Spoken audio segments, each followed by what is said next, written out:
Believe me, that log fire has worked wonders. Christmas is finally here, and of course that can only mean one thing. It is a big episode of the journal. Last year we launched Born Independent as part of our biggest episode of the year, and this one has quite literally pulled out all the stops.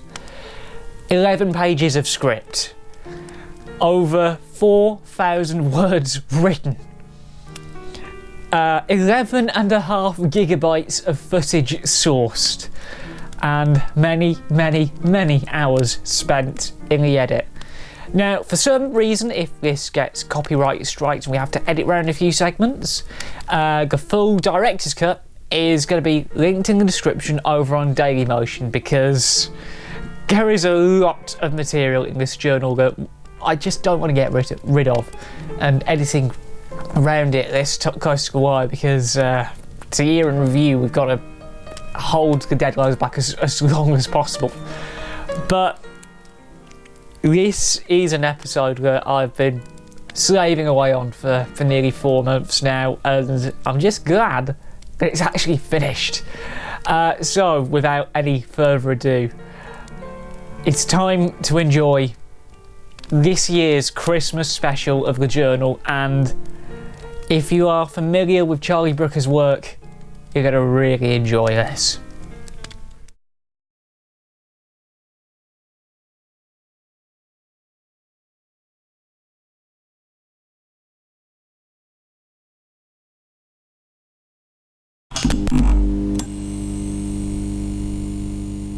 Well, it is Christmas Day, and the end of the year is almost upon us, and outside of film, I've been a huge fan of Charlie Brooker's sort of year in review series and the sort of satirical things he does. Screenwipe, Newswipe, he did Gameswipe for a bit, and then he did Yearly Wipe roughly this time every year, but he doesn't do them anymore because he's a little bit busy making Black Mirror. And like I said, I've been a fan of that sort of series for a long time, so I thought, well, we've not had one for a few years, so why not do it myself, but for the film industry?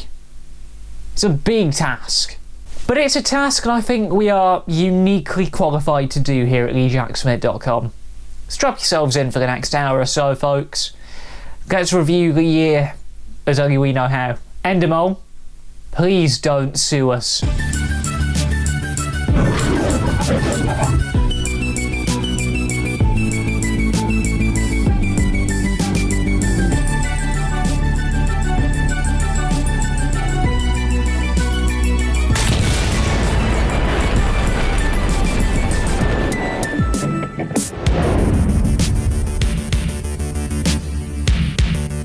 Hello and welcome to the 2019 Year in Review, a YouTube programme all about 2019 and things that happened in it. Things like this.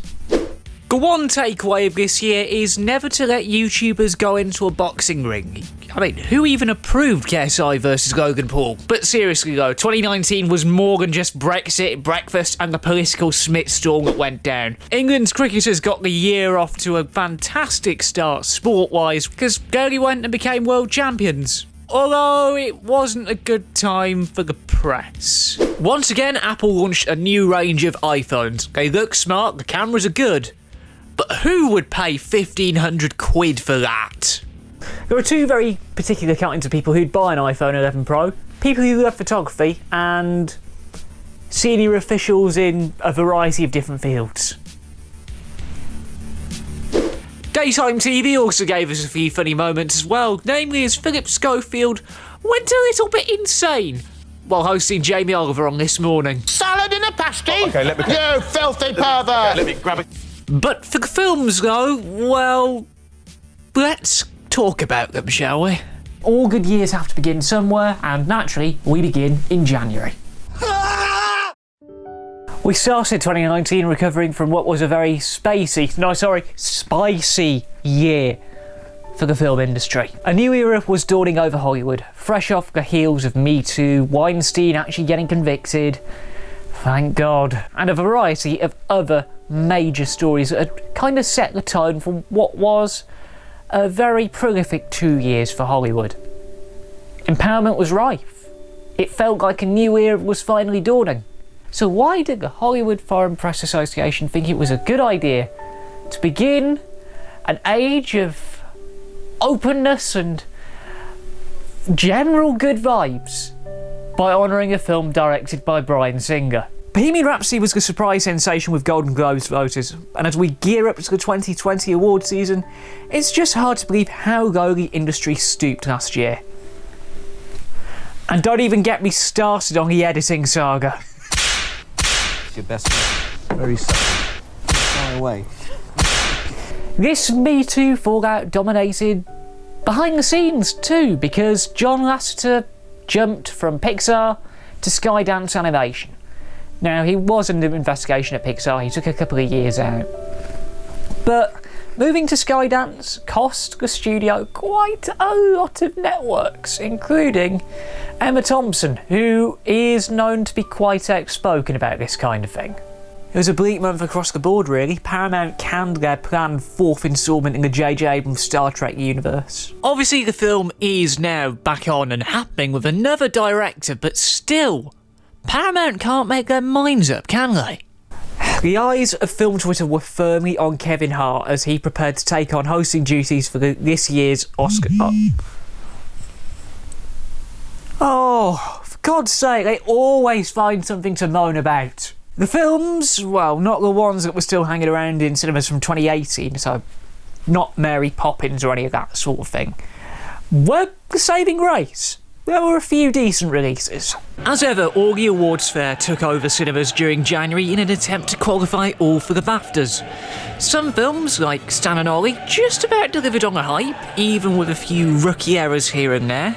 Big releases like The Favourite warranting a second viewing, with a group of directors, casting agents and sound recordists. And we also had more minor releases like Beautiful Boy, films which just didn't work with UK audiences at all. You just have to see the reaction to that Screen Unseen showing that time. The audiences of Preston simply didn't understand what this film was trying to do. And because this particular showing was before Christmas, a lot of us make a joke that nothing says Christmas like nihilistic drug abuse. But undoubtedly the first big blockbuster of the year, M. Night Shyamalan's Glass, proved to be a divisive film with audiences and critics alike. We'd been waiting over a decade for this film. We'd seen Unbreakable, we'd seen the fantastic Split. But this was a return to the tried and tested Shyamalan formula. Decent film with a twist that ruins it all. But as the awards run really got going, one chain literally broke every rule in the exhibition rulebook. We covered this in depth in an earlier journal, but View's dispute with Universal really set the tone for 2019 in distributor cinema chain relations. Because it would happen a lot. The first case of it happening was in 2018 with A Star Is Born. But these disputes have been going on for a while now, from what I understand anyway. So, could this be the state of things to come, or are the $4.99 sites getting in the way again? I'll let you make your mind up. February brought with it the yearly grind that is Oscar season, and for the first time in a very long time, we didn't have a host. From a ceremonial standpoint, it was a little better.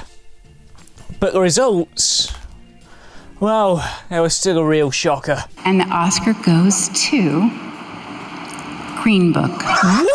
Green Book proved once again that Oscar voters like to see not only actors but paying audiences suffer for their art.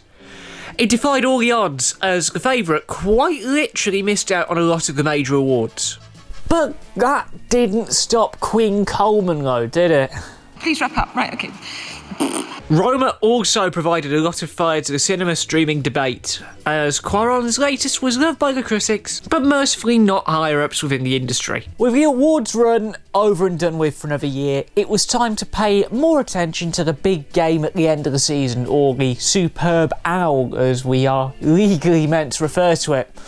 Yeah, apparently it's trademarked. All the trailers in the world dropped that week, and oh, it was good. And I'm not lying when I say that they dropped a lot of trailers, to run from all alphabetically. Alita Battle Angel, which was literally not long after. Avengers Endgame. Captain Marvel, which was again not long after. Hobbs and Shaw. Scary Story to Tell in the Dark. That one, yeah, did okay. Toy Story 4. Jordan Peele's Us. Wonder Park. And a lot of TV shows which I imagine did very well. Oh, Game of Thrones. Oh, and Liam Neeson was a bad boy. During a press junket for Cold Pursuit, Neeson claimed to have talked to a close female friend who'd been the victim of a sexual assault, and his first question was to ask about the ethnicity of the perpetrator. Then he thought about, and I quote, going up and down areas with a kosh, hoping some... Oh God, we can't read any more of that. That's grim. He's had a tough years, hasn't he? He's basically made the same film over and over and over again. He's had The Commuter, Non-Stop, Taken, all the same plot. Is that man becoming a living embodiment of Groundhog Day? Also, children and parents all over the world were excited during February, mainly because they got to see the second instalment of that beloved franchise moneymaker. Or, of course, mentioning the Lego Movie 2, the second part. It was an okay film, but it could have been better. Also provided me with a bit of a boo-boo on the radio show back then. Some of the characters we've got in this film I just can't really identify with. Sure, you've got Chris Banks. I know, Chris Banks? Oh, you can tell I've not done this. Chris Pratt. There we go. And on that very same episode of the Rip Ticket Show, which you can watch in full here on the TheJackSmit.com YouTube channel, #shameless plug, I also got to see a fantastic film well ahead of release, and something which I think would definitively become our 2019 winner for Outstanding British Film. Wild Rose literally came out of nowhere at an Odeon Screen Unseen in February, and it won over a lot of audiences for an independent Scottish film of that calibre. A Glaswegian version of A Star Is Born, as I described it on air. For a film like that to come in and just win audiences over like that, it was good, and a brilliant second Screen Unseen of the year. But that wasn't the biggest bit of news. What other big news stories have there been? Oh yes, Universal have officially canned their Dark Universe. What they were originally going to be planning to launch with The Mummy 2 years ago, which was a shambolic film, if I say so myself. Holy cow, it's passed on! Didn't make that much of a box office return, so... The franchise is no more, it ceased to be! It's expired and gone up to meet its maker. It's a stiff, bereft of life, it rests in peace. If Universal hadn't nailed it to a summer release slot, it would have been pushing up to the daisies. Its metabolic processes are history. It's off the twig, it's kicked the bucket, it's stumped off its mortal coil, run down the curtain and joined the bloody choir in vestibule. This is an X-franchise.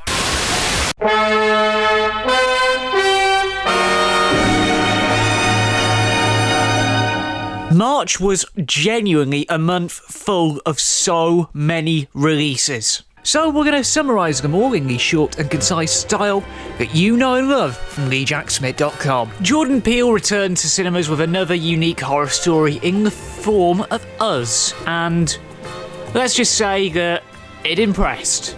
And of course it's connected to Get Out. One of the best films of 2017, that was. Tim Burton also made a much overdue comeback with Dumbo, and that film wasn't good.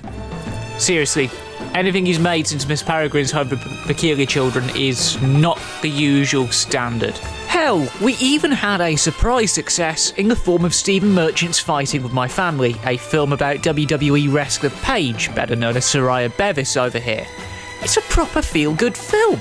And you don't get many of those that often. It's just a real shame that in real life it wasn't the happy ending that the film portrayed. Retired due to neck injury, subject to leaks on iCloud, and a variety of other factors that other wrestling YouTube channels will be able to cover. If it wasn't for Dwayne sitting in a hotel room in London over 6 years ago watching a Channel 4 documentary, this film probably wouldn't have even been made. Cinemas were still recovering from the post-awards fatigue at the start of March. They needed hope. They needed judgment. And most importantly, to get hope, you need a hero. The cinemas got their hope back when Captain Marvel was released on March 8th. This was Marvel's first major film since the passing of Stan Lee in December of 2018. Something which they honoured not just with the iconic cameo which references Kevin Smith's film Mallrats, but also with a fantastic opening credit logo that kind of defines what the role that he had with Marvel Studios.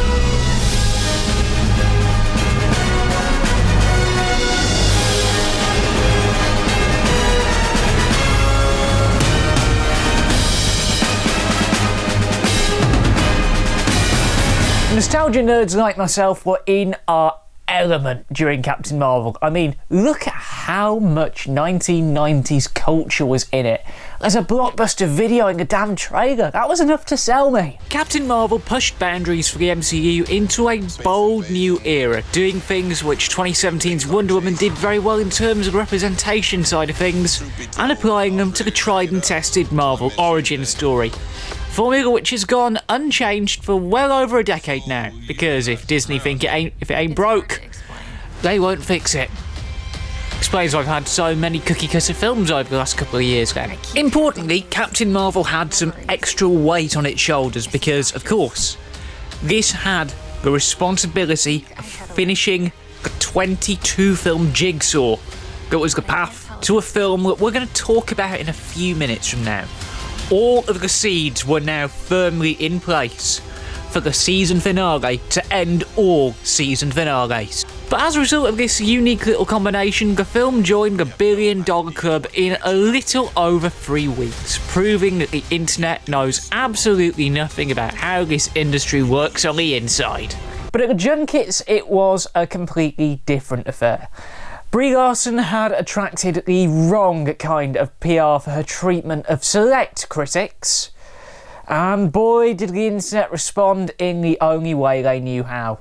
Not with a poll, hello internet historian fans, but by tearing her apart on social media. This vitriol even hit Rotten Tomatoes as well, with a lot of fans spamming the site with negative reviews for a film that hadn't even come out yet. Now, they disabled this feature not long afterwards, but why would people do that? Traditionally, April is a very quiet month. The distributors generally don't release much in terms of big releases. Well, that was until Kevin Feige had his way. The end was literally nigh, and audiences were hyped for the culmination of 21 films and over 10 years of long-form storytelling. Over the last 10 years, these films have become a cultural movement, and fans wanted to get their tickets as soon as they humanly could for what was the cinematic event of this generation. Simply put, it was an endgame in every sense of the word.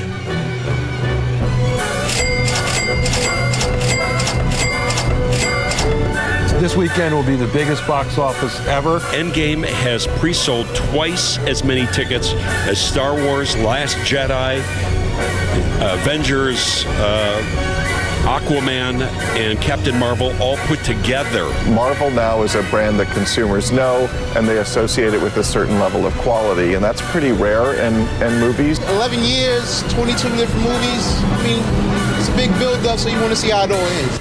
I think we're about to enter a 9-month period, which will be the biggest 9 months in the history of cinema.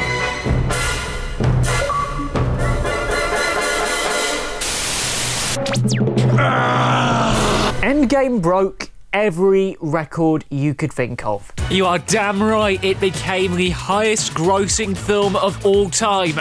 making, well, I'll let Harry say it. LODSOVEMONE. What's they spell? Loads of money, probably. It dethroned Avatar in very short order, and sure, while it did cheat its way with a re-release, becoming the biggest grossing film of all time is no mean feat. It also set a few novelty records here in TheJackSmit country, the North. Most people I've ever seen in View Preston at 10 AM on a Thursday morning. And oh yeah, it even required a second cup of Earl Grey. No film has had that level of impact until now. It also explains why the whole tea maker to Jack Smith thing is in the credits of the journal, because of course it is. But my god, a second cup was needed. 3 hours in those recliners. This is the life. In fact, April was pretty insane in terms of the whole superhero output. Anyway, DC also released Shazam, which was the combo breaker of sorts after years of bad films that they've put out. From Man of Steel to Batman v Superman Dawn of Justice to even, oh god, 2017's Justice League. Shazam felt right. And it has nothing to do with the fact that The Rock executive produced or anything like that. It did pretty well, but of course, it got buried by audiences coming in to watch Avengers. Opening the week before didn't help matters either. Oh, and we even got a title for Star Wars Episode 9 too. The Rise of Skywalker. At least for being honest, could have been something like Star Wars We're Gonna Disappoint You More than George Lucas did 20 years ago. Yeah, try fitting that one on the opening crawl. Going to be a tighter squeezing amount of fans running out of the screen when the Phantom Menace finished. At least JJ's back though, so that's something.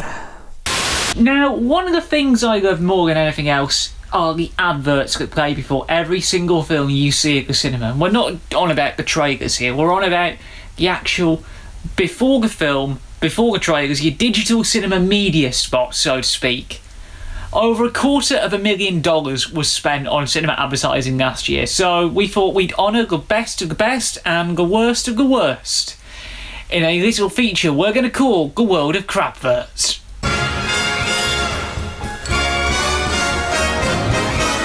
We'll start our weird and wonderful look into the world of commercial services by ripping Cineworld apart with the launch of their new, but not kind of new because it's been running all year long, advert for the Unlimited scheme. My name's Phil. And I'm living the same day over and over. Now, every day, every version of this day is different from the last. I can watch whatever I want, as many times as I want, in as many different ways as I want. So, his name is Phil, and he claims to be a god because he sees a lot of films. To be clear, I am a god. Not the god. It's almost like saying, I'm a god, but I'm not actually a god, I just write short film reviews for a living. Plus the whole idea of unlimited comes into question, because I've read the small print. I'm with the Dave Gorman mentality. I read the terms and conditions. 3 films at a time is not unlimited. How many times does Cineworld have to make it clear that you're paying for unlimited but not actually unlimited? It's bonkers! With Avengers taking a lion's share of cinema screens, it was difficult to slot in other films in an already tight release schedule. Sony tried and failed by showing Bo Burnham's fantastic debut film, 8th Grade, one of the major award contenders of this year's awards run, in a death slot, literally right next to Endgame. Sure, it was April, but we're counting this in May because that's when a lot of people actually got to see the damn film. Once that hype had died down, it was time for the other studios to get a piece of the cinema pie. We had a lot out in May. We had a lot of great films. John Wick Chapter 3 Parabellum, Rocketman, Aladdin. They were the main ones playing cinema screens around the world, and in the latter's case, it played for a bloody long time. A friend of mine legit watched Aladdin just 10 hours before they flew out to Georgia for an awesome work placement. and it tells you a lot about how popular that film was. It quite rightly captured the interest of that family audience, which apparently is one of cinema's key markets nowadays. Explains why they have to have dedicated versions of the phones off message for kids films now, I suppose. We also had one of the most underrated films of the entire year release in May. We're of course talking about Olivia Wilde's Booksmart. I wasn't initially sold on the premise at first, but since that elusive screen unseen showing, it's grown on me a hell of a lot. Don't touch your eyes! We even got to witness the death of the video game curse within movies as Pokemon Detective Pikachu came out of the ranks and actually delivered a decent film. But the undeniable highlight for me was Dexter Fletcher's Rocketman. It did everything that Bohemian Rhapsody didn't. It stayed true to the source material, it did it well, and most importantly, it had a bit of fun and artistic license with the way it told the story of how one Reggie Dwight became the legend we know as Elton John. I bloody hope awards voters take this film into consideration, because my god, it was enjoyable. May 23rd was a big night as well. UCLan's film production team proudly unveiled their version of The Haunting, and I was there to cover it for TheJackSmit.com, as well as the Rip Ticket Show.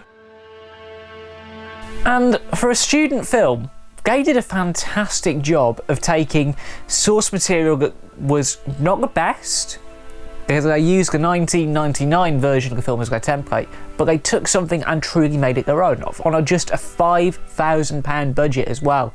I think any film student who has the opportunity to make a film that early on in their careers should be dead proud of what they've been able to achieve. The film would then actually play to the public as part of UCLan's Great Northern Creative Expo during the middle of November, and as Ian Crook, their course leader, said, they wanted to take the best bits of the 1950s version of The Haunting and the 1999 version of the film and make something that was truly theirs. And they did exactly what they set out to do. Shayla, Jack and Caitlin did a hell of a job taking the Shirley Jackson novel and making it their own. And while no bribes were given to critics in an attempt to get a good review, audiences on the night really enjoyed the film. Oh, for God's sake, they've still not sorted the Wi-Fi out? June was a washout compared to that glorious summer of 2018 when apparently football was on its way home and cinemas were rammed. So, in the interest of speediness, and because so few films delivered on goods this month, we're just going to speed through them. Dark Phoenix, enough said. Men in Black International, enough said. Toy Story 4, now we're talking. Pixar's latest attempt at taking your over-sentimentalised childhood and exploiting it for that sweet box office dollar was surprisingly very good, considering the pressure that fans put on the studio to, well, you know, get the damn thing right. It had been 9 years since we did get the perfect ending to what really should have been a trilogy. But they had to make more of it. This is Disney after all.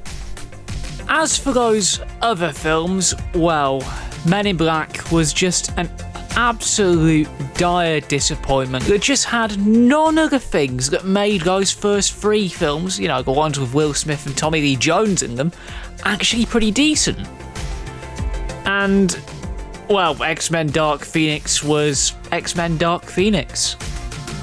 Studio interference, sabotage, half of their cast not renewing their contracts, oh yeah, and the Disney Fox deal kind of derailed that movie from actually going anywhere with its plot. Plus, if the rumours are to be believed, the closing fight sequence was originally meant to be a beat-for-beat copy of that final scene from Captain Marvel. They can never make the Dark Phoenix plot work. Oh, well, it was also a great year for gaming too. There was a lot of great releases, and of course, we primarily focus on film here at TheJackSmit.com, so we're not going to go into everything, but E3 gave us a lot of good stuff this year.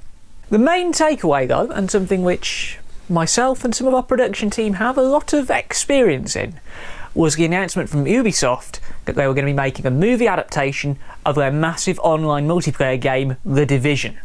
Now, for the uninitiated amongst you, a quick breather on what The Division actually is. This is one of Ubisoft's many entries in the Tom Clancy franchise of games, and this one is particularly unique because it's an online-only game. Yes, really. Set in a near-future New York City in the aftermath of a viral pandemic, the player, you, a special agent of the Strategic Homeland Division, is tasked with helping the group rebuild its operations in Manhattan, investigate the nature of the outbreak, and combat criminal activity in its wake. There's a lot of player versus player. There's a lot of player versus world. And if you're lucky enough to have either Xbox Game Pass or Xbox Game Pass Ultimate, you can literally give the game a go right now. It's just been put onto the service. The timing is just beautiful.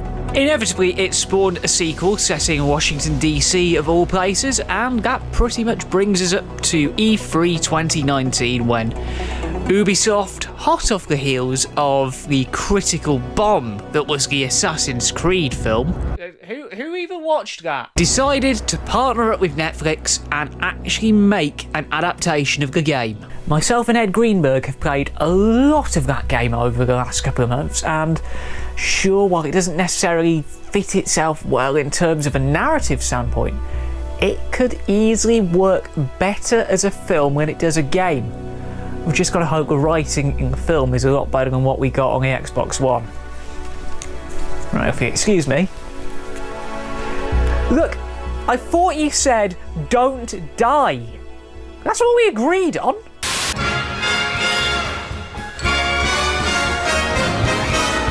Fast food now, and KFC put out an incredible parody of a lot of gangster genre films in an advert that all of you will have probably seen at some point before a film this year.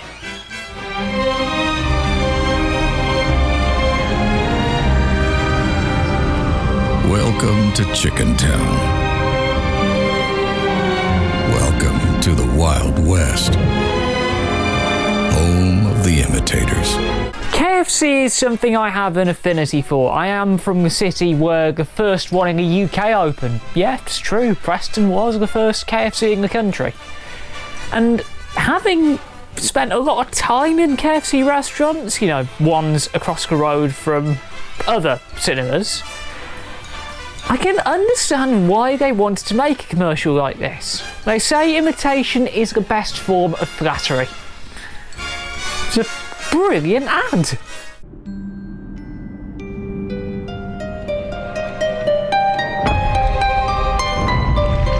But a word to the wise. There's only one Colonel in Chicken Town. I can understand why people are moaning about the fries, though. But that ad won't beat this slice of fried gold, though, will it? July, the birthday month. All sorts of madness went down across the pond, alongside a big do. That was the order of the industry, and when I say big do, I of course mean Comic-Con, not the marathon, or the fact that some of my editorial team were kicking ass in Georgia and Philadelphia for the summer. As ever, thousands descended upon Hall H in San Diego for the convention that's become way more than just comics. But this year, of course, the real drama unfolded with the Marvel Studios panel. Black Widow, Eternals and Thor Love and Thunder were the major eye-openers for comic book fans around the world as Kevin Feige unveiled his plans for Phase 4. And he even teased a new X-Men film, and the arrival of Mahershala Ali as Blade for good measure. But of course, the industry were more worried about Disney Plus because of course they were. It hasn't even launched here in England yet. The upcoming Doctor Strange film was directly tied in with a Disney Plus series from the off, just in an attempt to get sign-ups from day one, which in the UK is an absolute nightmare because of Sky. It wouldn't be a Charlie Brooker style white without mentioning Rupert Murdoch at least once, would it? Their deal for the Disney channels, including the movie side of things, and most importantly the on-demand rights to a lot of the stuff that's on Disney Plus, ends in a few months. So patience is a virtue. Unless you really want to see WandaVision, The Mandalorian and all the awesome content day and date with our friends across the pond. But my legal team say that's a bit iffy, so we can't really endorse that. It's either the illegal route or waiting until March 31st. Your call. As for the films, we had a lot on offer while a good majority of the nation were glued to their sofas watching a reality bore-fest that's apparently called Love Island. A lot of the films playing cinemas at this time came from that single, newly merged, newly enlarged, newly embiggened entity. But there was one movie that kind of broke all the rules.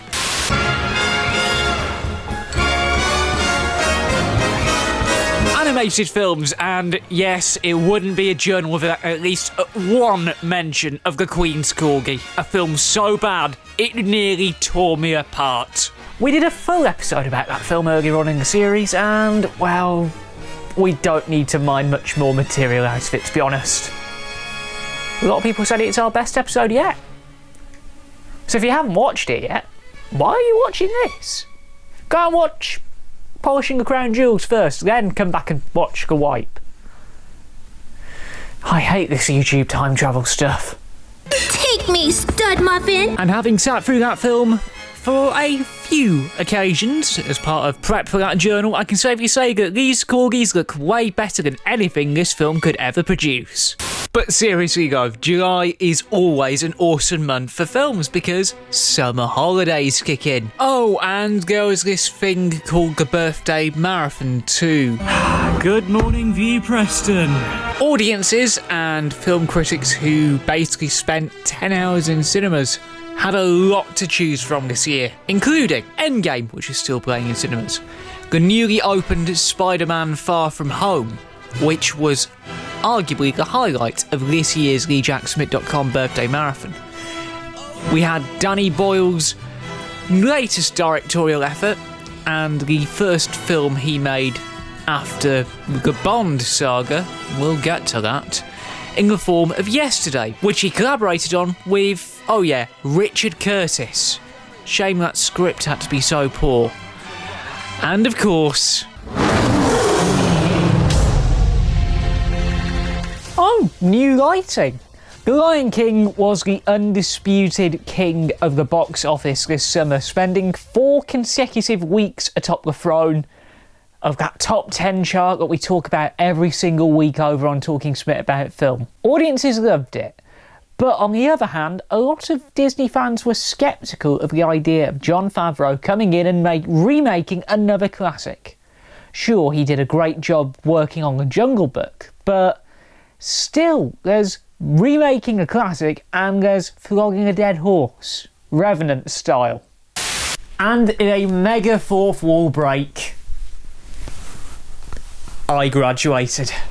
You all know what went down with UCLan graduations because we literally ended the last season of the journal on it. UCLan's typical venue went bust, thank you Simon Rigby.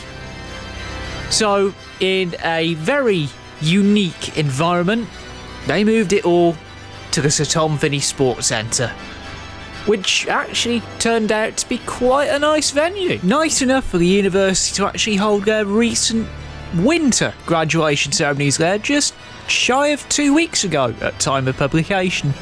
Yes, I know we graduated in a gym, but still it was a great day. Although thinking about it, I've not actually read what this thing is. They gave us this on the day, and I've never actually read it.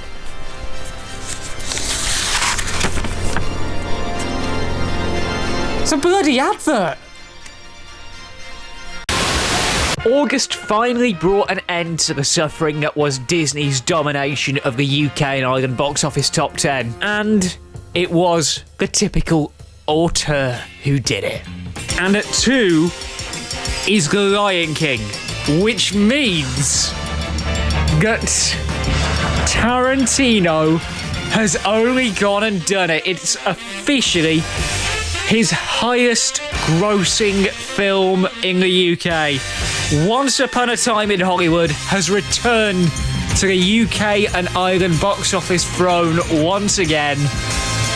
The 9th film from Quentin Tarantino finally opened here in England during mid-August, and it was worth the long wait. it became his highest grossing film of all time here in the territory. And sure, while it wasn't as critically regarded as some of his older works, it still made quite an impression on the cinema-going public. Now, I got to see this one with UConn's latest batch of film, media and popular culture students, who are a very talented bunch, led by a group of very talented lecturers. Hello, peace in the team. And I won't lie, it was a proper history lesson. It deals with the themes and the topics of classic 1960s Hollywood, which is something which on that particular course is legitimately one of their year one modules. It does give you a good idea as to how the industry has evolved since 1969. The production processes, the staff power, the studio system, even the Hayes production code was referenced at points. And even deals with the rise of TV. Not many films have got the guts to deal with that. Of course, it also deals with the murder of Sharon Tate by Charles Manson and his gang. And it was done by some guy called Tex, who was there to do some devil business. Of course, Tarantino didn't go full Tarantino on this film. He instead opted to make his most heartfelt, personal, and profound film yet. Anybody order fried sauerkraut? Oh, Quentin, you never change. All right, that's too hot. Anything we can do about that heat? Rick, it's a flamethrower. Yeah. Fans of car-based espionage also had their appetites satisfied during August with the release of Fast and Furious Presents Hobbs and Shaw. Quite a winded title, I know. But if this is the route they're going to take the Fast and Furious films going forward, I am down for it. Just pure, ridiculous fun. With a little bit of Dwayne and Statham thrown in for good measure. No way. This guy's a real ass. And it did well. It did really well. But outside of the exhibition sector, a major storm was brewing between two of the major Hollywood Goliaths. No! No! Sony? No! Bad! No! Disney? Marvel? No! What are you doing? No! Can't we just get along, guys? No. This is the first I've heard of it. I'm crestfallen. Save. What's happening? I didn't know any of this. They apparently couldn't agree on a deal. Disney wanted 50-50. Sony wanted 75-25. But those few weeks in August when Spider-Man was briefly out of the Marvel Cinematic Universe broke the hearts of many, many, many people around the world. At the time, it was a situation that fans of the franchise didn't want. Following the success of Far From Home, it was a brutal reminder of the realities of the Hollywood studio system in 2019, when Disney basically hold all the cards on everything. Even friend of the blog, deputy editor-in-chief of UConn's student newspaper The Pulse, and all-round film queen Gemma Nettle was shocked by this news. But her grief wouldn't be around for long, because just over a month after Sony took this dispute to the nuclear option by going public, one more film was greenlit by the powers that be at Sony and Marvel. They came to an agreement so quickly that we couldn't even rig the setup in time to present a what the hell happened properly. But yes, they eventually came to an agreement, one more film in 2021, and to consult my notes. It was a brilliant way to kick off September, because it was the first big major news story that broke. Things were looking up in the film world, but everything else, yeah. Of course, a good majority of the nation were enjoying the fun and games, let's say, that was going on in the Houses of Commons at the time. But as we have our usual no politics rule, and the fact that we are recording this well before the general election on December 12th, we can't really pass comment on any of that. We're only here to talk about the films, and my god, September gave us a lot of choice, didn't it? The three major releases included It Chapter 2, the long-awaited follow-up to the 2017 adaptation of the Stephen King novel. And while that one didn't really perform as well as the 2017 film, audiences still got a lot of scares out of it, and that's the important thing. There was also a surprise success in the form of Hustlers. Now, we can't really show much footage from that film because it's a film about strippers, but that dominated the festival scene a fair bit. Oh, and we also had the Downton Abbey movie. a TV adaptation. This is how I thought of that film. Oh. Wait, is Danton gone? Thank God. To add to the hype, the Bond 25 production team finally unveiled a title for the film. No Time to Die. I heard the reaction of my very good friend Ed Greenberg to this Bond title, and as a Bond fan, all he did was one noise. He groaned. Sounds like a classic title, but boy did it have its troubles in production.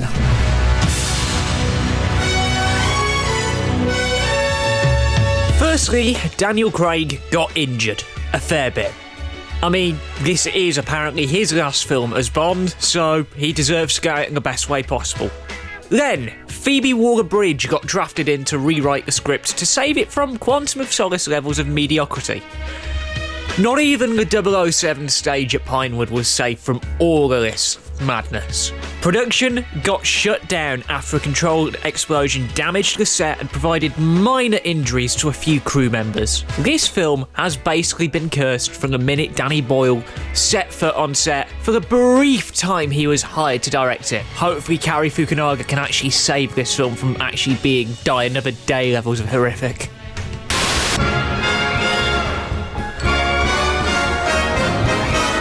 Carbonated soft drinks and tango got a very tone-deaf gold spot running with 15 certificate films this year.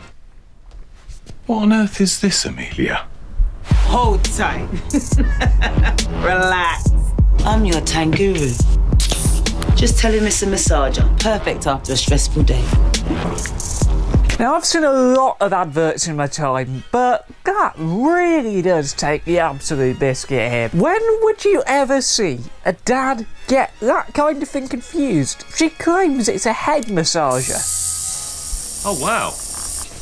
Relaxing, that's lovely. That's absolute tosh. We all know what that is, love. But in film, but not specifically film news, and I think this little rose is a good indication as to what we're about to talk about next. The Rugby World Cup happened. I'm just saying this in passing, someone needs to make a film about that Japanese team who got to the quarterfinals. My God, beating Ireland, go up against South Africa again in a rematch of the Brighton Miracle. Oh, it was a good World Cup. For fans of rugby union, that 6-week tournament had all the shocks. New Zealand knocked out in the semi-finals by England. Japan dominating the tournament. Uruguay providing many shocks to the Tier 2 teams. All setting up for a rematch for the ages. England, South Africa in the World Cup final. And just like that night in Paris in 2007, it was heartbreak for the English. The scenes that followed that game were very reminiscent of Invictus, Clint Eastwood's film from 2009. Can imagine another film being based on a South Africa World Cup win. Obviously we can't show any footage from any Japan game, from any England game, from any Ireland game, because World Rugby and IMG would literally shut our butts down quicker than Quentin Tarantino did to Christian Guru Murphy that time. No, it's my job to try and ask you to. And I'm shutting your butt down. But seriously, they beat Ireland. What the actual... You know, October was quite dramatic within the industry. Yes, choice of clothing deliberate, hoping for an England World Cup win. But there is almost too much to go into with the runtime that we've got, so we're just going to get as much covered within the short amount of time we have. Oh, hang on, what's this? Jeremy Renner...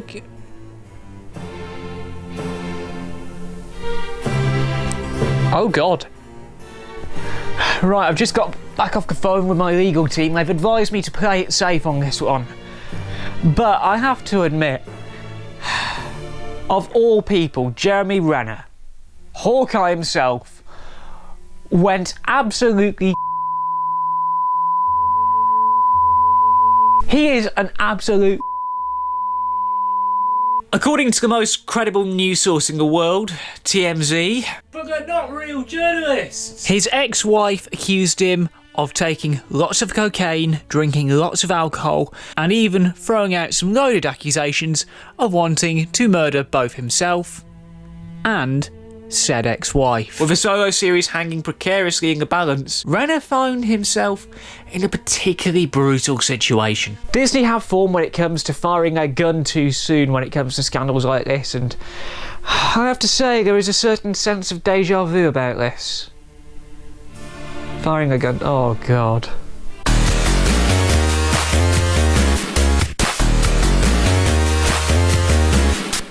So why not rub it in and promote Kevin Feige to the head of all of Marvel's creative output, which just happens to include the comics as well. Oh, and also give him a bit of the Star Wars pie.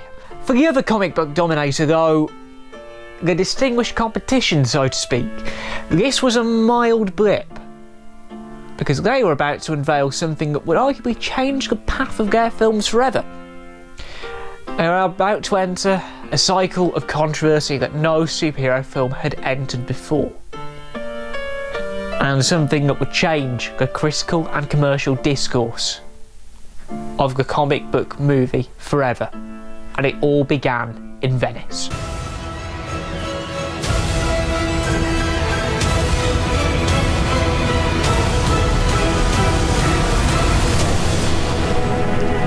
Say what you want about Joker, directed by Todd Phillips. Bad presentation of mental health. Greatest comic book film of all time.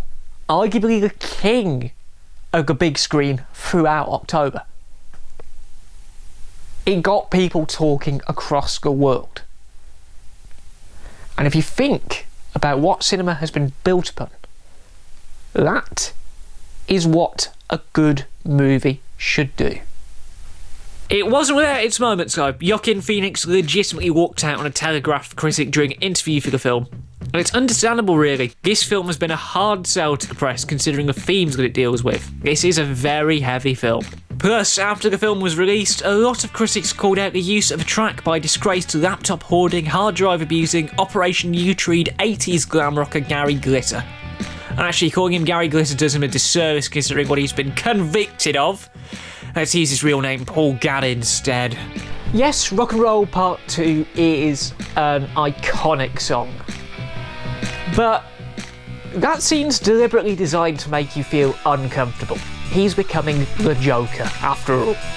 We also had that awesome week where all of the biggest filmmakers in the world descend upon London to premiere all of their new stuff. And my god, the London Film Festival gave us some great releases this year. A lot of critics moaned about the fact that the Odeon Leicester Square had a dramatic reduction in seating compared to the last time the festival was held there. But with films like The Personal History of David Copperfield, which is Armando Iannucci's brand new film, with releases like Rian Johnson's Knives Out, which is a very unique whodunit, and also the UK premiere of films like Portrait of a Lady on Fire, The Irishman, which we'll talk about in a minute, and a variety of other less releases. I mean, who even thought The Aeronauts would be film festival worthy? This year in London really made it worthwhile to be a film fan. But while all that was going on, two directors arguably burnt their bridges with the House of Mouse. Both Scorsese and Francis Ford Coppola denounced Marvel's cinematic output. And it's a bold move. It's a very bold, it's a very gutsy move by these two directors, but you've got to think, these films are the highest grossing movies of all time at the minute. So why are people telling us what films we can and can't watch? What the BBFC are there to do? Handy reminder, the new BBFC ratings came into force during October. And if you've actually been paying attention, you would have noticed that the new black card appeared before this very episode of the Journal. Nice little Easter egg. This follows from some changes to the regulations in February regarding the actual BBFC guidelines. These clamp down on exactly what you can and can't get away with at a 15 certificate. Contentious topics like, I don't know, the end scene from Sausage Party in 2016, for which we can't show any footage of because it would be an 18 certificate under these new guidelines, were the main reason why the BBFC clamped down, partnered with Netflix and changed the way they do film ratings. And they're about as warmly received as that time we caught a couple doing things in Screen 1. And if you're wondering what kind of things, we can't tell you. Legitimately. you'll have to wait for our cinema etiquette episode on to find out more about that. November was just as dramatic, but mainly because Disney inflicted more emotional torture amongst parents with the release of Frozen 2.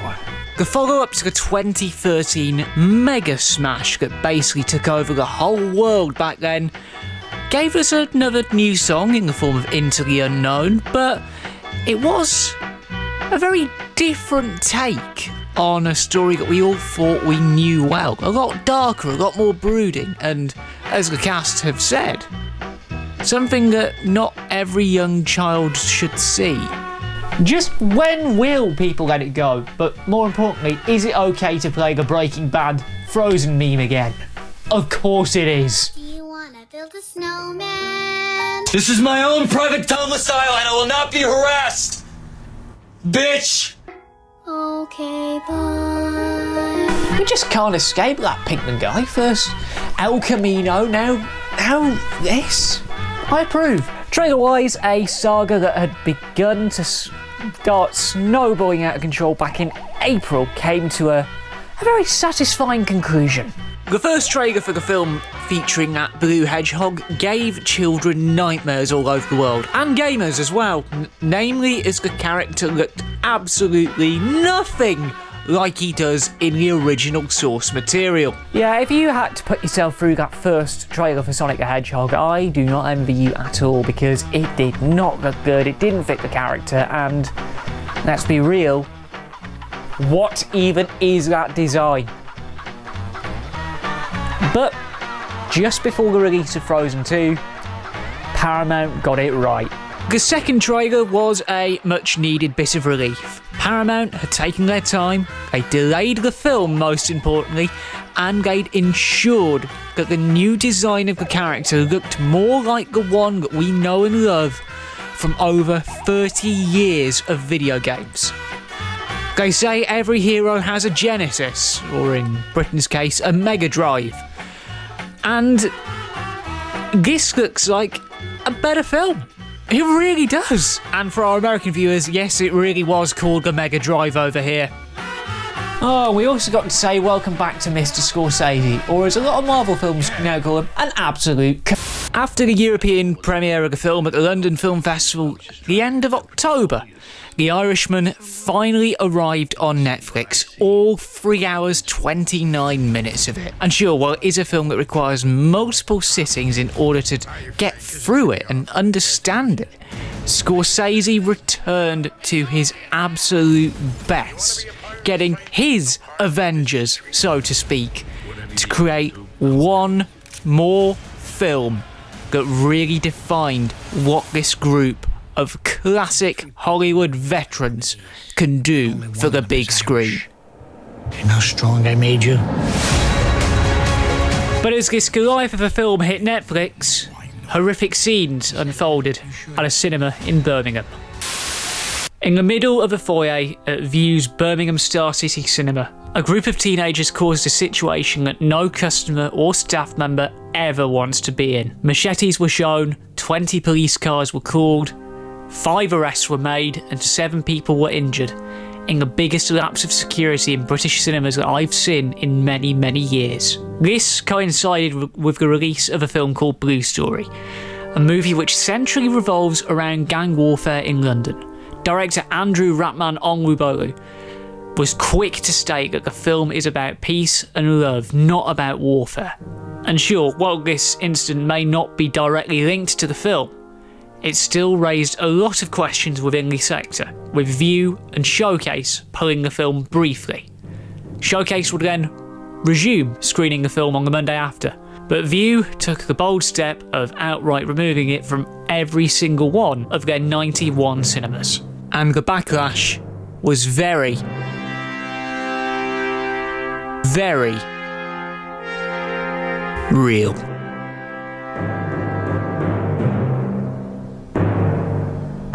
Now, there really aren't many jokes we can make about something like this.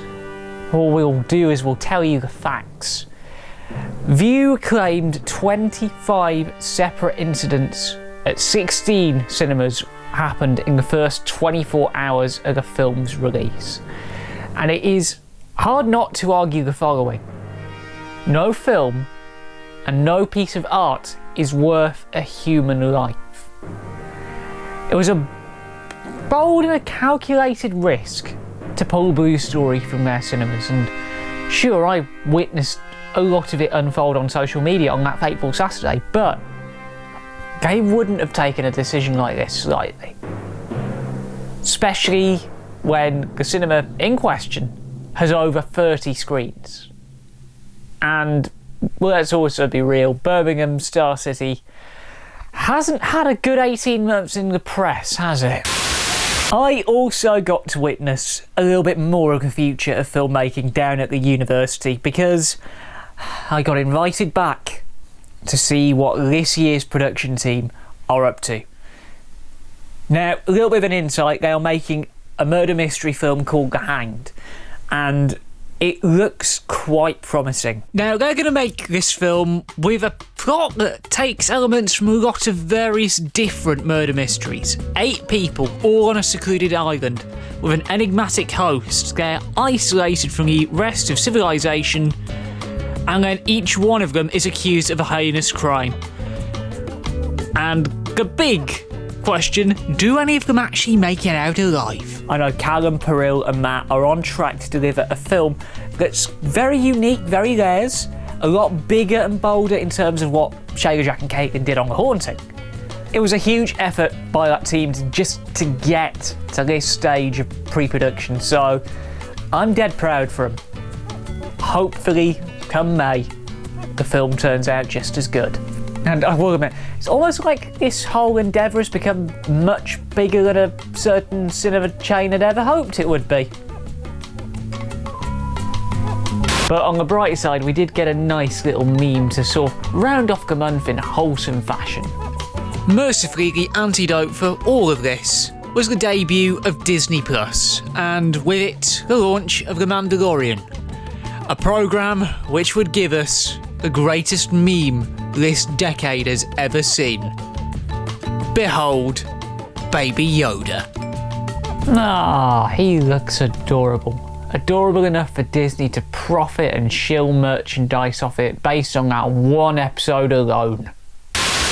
Like all good things, a year has to end, and boy did we end this year in style.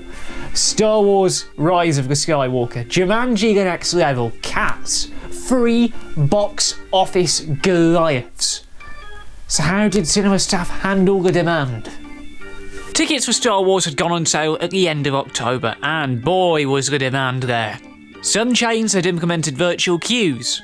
Others had minor delays in actually getting the damn thing on sale, and a variety of chains handled it problem-free, ensuring that a good chunk of fans were able to get their tickets literally on the first day they went on sale. At least it wasn't as bad as Avengers, when Odin's site legitimately buckled and caved under the demand. I don't know, just like your mum walking into a chip shop. The latest entry in everyone's favourite space opera had higher expectations than usual, namely as it was the final instalment of the so-called Skywalker saga. Yes, that's right, they are bringing to an end 42 years of storytelling in a proper endgame style. It's really the only thing Disney can think of nowadays.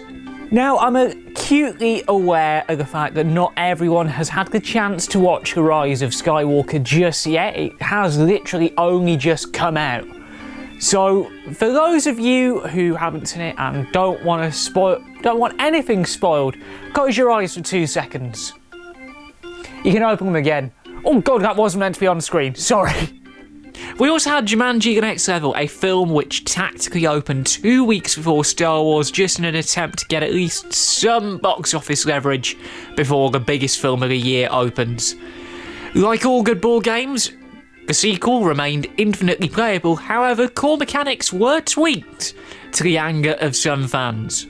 They say if it ain't broke, don't fix it.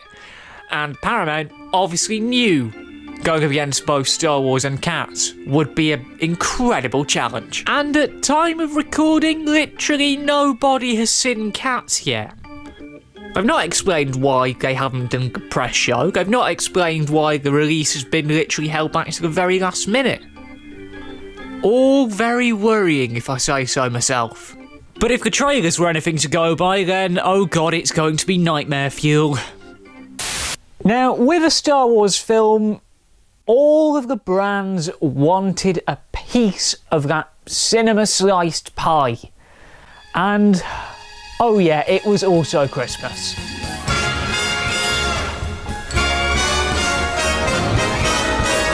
Our final visit to the world of advertising brings us to telecommunications and TV.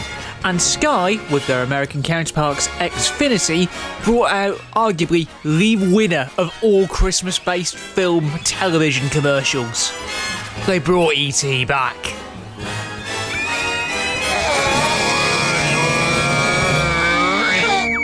Now, I ain't gonna lie, this is a very good piece of Christmas advertising, but there's one major continuity fault in this little piece of creative, as the bigwigs call it. You can't even get Sky in America. How did they overlook that small detail? It's not like they consulted with Amblin or Spielberg or the actual people who made E.T., even getting a lot of the original cast in to make this commercial. But it's the small details that matter in situations like this, especially if you're targeting a predominantly British audience. Still an awesome advert though. Obviously, because editing is a thing, and we want to make sure this goes out on Christmas Day, we can't really cover much of December's news because these take a pretty long time to export. So, here's what broke too late to be included in our film segments. Okay then, here we go with a PowerPoint presentation of sorts. Just over 5 days ago, Reel opened their new cinema in Chorley after quite a long wait and a huge period of anticipation, giving View their first major bit of competition round where I am in over 20 years. Cats barely made its release date, with press shows scheduled for the same day as the Star Wars National Press showing. That's usually a bad sign. It also angered awards voters. Proof that you should never really leave a film to the last minute. Our friends at the Palace Cinema in Longridge put out a Christmas advert that could easily rival the John Lewis ad. Yeah, not bad for a cinema that we featured quite a few episodes ago in our first season. As ever, link in the description. But in actual meaty film news, Shazam 2 was greenlit, Will Poulter quit a Lord of the Rings reboot for Amazon, Keanu dropped the news that 2 of his films will drop on the same day, so you'll have either the choice of Matrix 4 or John Wick 4. That's incredible! French New Wave icon Anna Karina passed away at the age of 79. Star Wars opened incredibly well and pulled this rating on Rotten Tomatoes, but in the interests of fairness, Cats did this on Rotten Tomatoes as well. Make your own conclusions.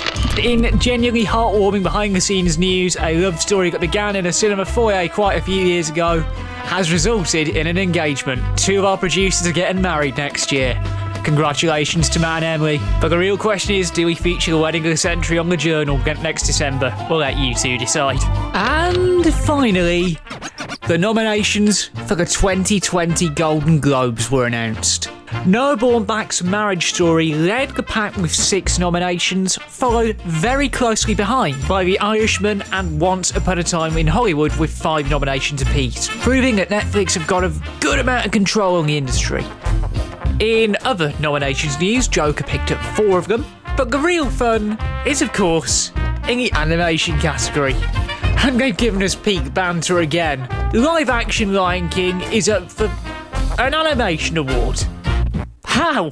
Just how?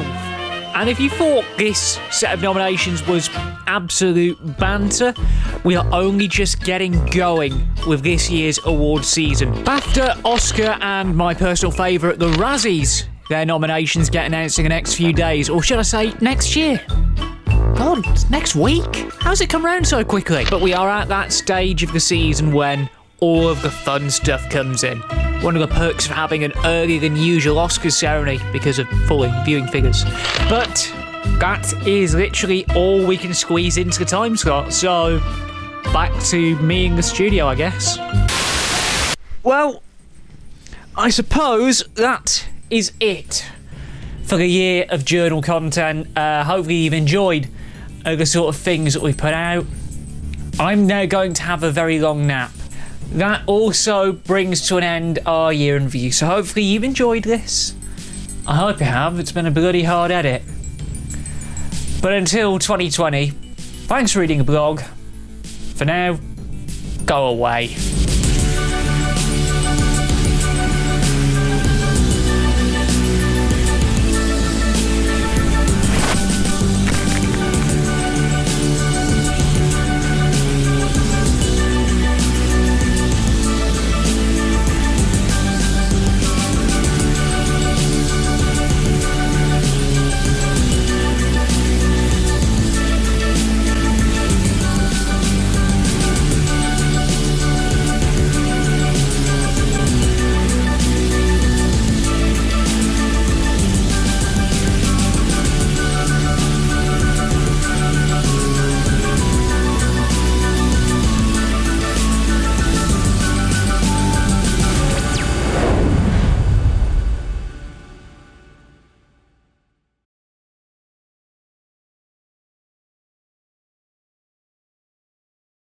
We've been running TheJackSmit.com for 6 fantastic years so far, and the ride has been incredible.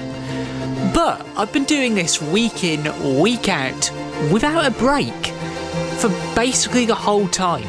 So, the journal, talking Smit about film, and the reviews are going to be going on a little hiatus during the first part of 2020, because A, I need it, and B, I've got a Masters to prepare for. So the journal will return at some point soon. Stay subscribed, hit the bell button to stay notified on when we upload next, because it's going to be worth the wait. And, of course, if you head over to TheJackSmit.com, you have over 400 reviews in the archives, you have 19 hours worth of podcasts, you have 19 hours worth of Rip Ticket show to enjoy, and you've got lots of material to keep you going while I take a good break from the industry. Have a great Christmas, everyone. We will see you at the movies.